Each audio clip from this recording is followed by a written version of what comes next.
We left off in our Acts 6 and 7 Bible study with the first martyrdom of the church, which was Stephen, a man filled with the Holy Spirit. We're now going to pick up from that narrative right here. There's a young man named Saul of Tarsus, and he was the one in whom kept the clothing of the man in whom stoned Stephen. He's a very, very evil man at this time. The very first major persecutor of the church. And Saul of Tarsus was consenting unto Stephen's death.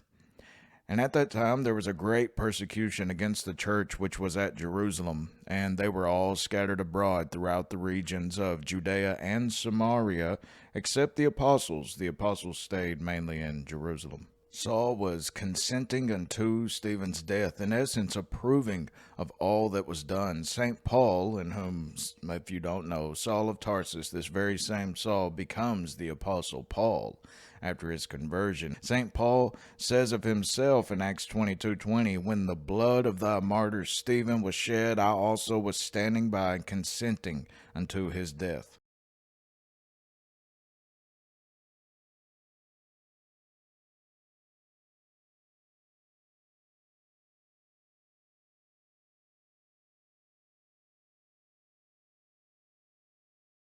In Romans 132, he writes something that we may see an indication that he had learnt to see that his guilt in so doing was greater and not less than that of the actual murderers.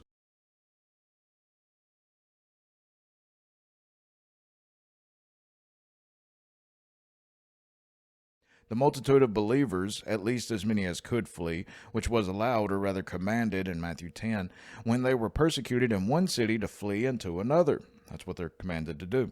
Especially such as were teachers amongst them, besides the apostles, were forced to remove from Jerusalem, and by this means did publish the gospel in all places where they came.